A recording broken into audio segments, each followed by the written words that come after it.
This week, two campaigns that are changing lives through social media. We're going to look at a clever idea that's turning advertising billboards into sleeping bags for Cape Town's homeless, and also find out more about a newly launched Madiba tourist attraction app.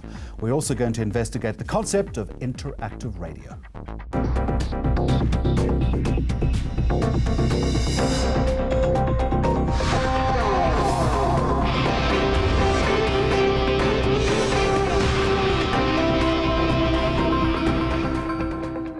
Very warm welcome. First up this week, My Hands Are Clean. It's a campaign that calls on young people, young South Africans, to commit to taking responsibility for their own actions, to stop the scourge of corruption in our society. As part of the campaign, people also urged to publicly announce a positive stand against corruption. Good idea. What's behind it? More now from David Lewis, Executive Director of Corruption Watch. David, a very warm welcome to you. What initially prompted this thinking?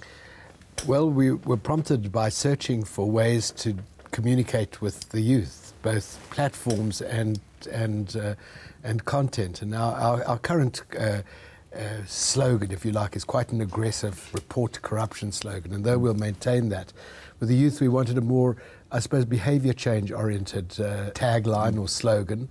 And so we came up with the My Hands Are Clean, and then with the social media campaign. Why would you want to target that particular demographic, though? We, I suppose, approach the youth because there are a lot of them. They're also much less inclined to believe that they can't change things than their parents are. Future leaders, they are all. Well, I think they're current leaders. You know, they think about fashion, music, communication.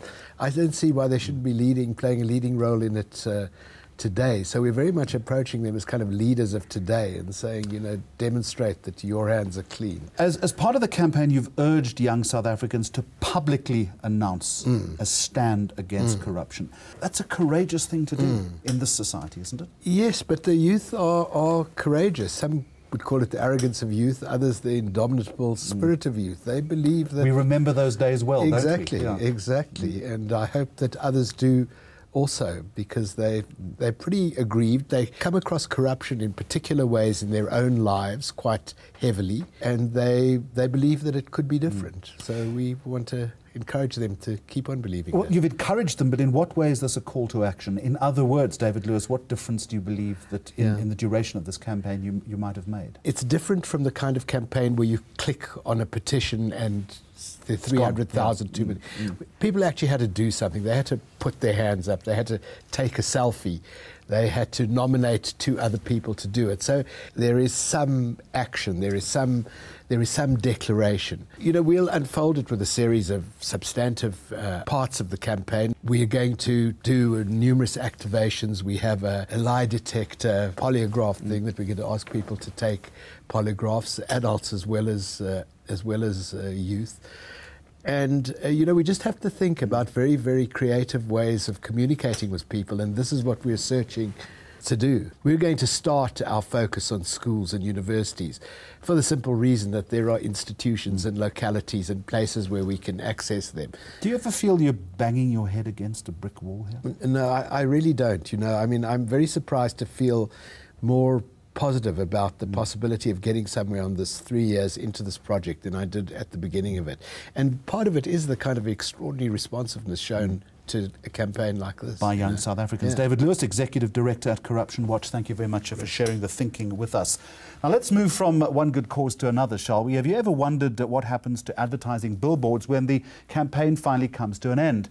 Well, one Cape Townian has found a clever way of repurposing them, and his idea is warming more than just the hearts of the city's homeless. eNCA reporter Tanya Neft brings us the story. You see billboards like these all over the country, but have you ever wondered what happens to them when the ad campaign is done? Some of them come to Oliver Brain. His innovative project upcycles billboards into sleeping bags for the city's homeless. I wanted to focus on providing a sense of shelter, so I decided let's do sleeping bags, and I just drove around the city and I started looking around and I said there's got to be some material that we have in abundance that we're actually not using properly. A billboard like this can produce about 50 sleeping bags, and the material acts as an insulation layer. These things are absolutely huge. I mean, you see them all around the city. They're 150 square meters in size. They can weigh upwards of 200 kilograms. We then take these, we fold them all out on our factory floor. We cut them into these templates. So this is one of the templates that will then be turned into an actual bag. We take it from this stage and we go to our sewing machines, and our sewing machinists transform them into the survival sleeping bags. The initiative has also provided people like Desiree Julius with employment. There's a place where we can go to shower ourselves, and that morning I didn't expect it actually. I thought I'm going to get a pair of new shoes and something to wear, but instead I got a new job. Brain wants to give a sleeping bag to every homeless person in the CBD. Can I show you how the bags work? He's calling on members of the public to buy a sleeping bag for 150 Rand, which Street Sleeper will donate to a person in need. Tanya Neft, Cape Town. Still to come on Mags on Media, we'll take a close look at Twitter's new Periscope app, which is set to change the way we consume and access video content. And also a platform called Radio Vibe that allows you to listen to your favorite radio station even when you're out the country.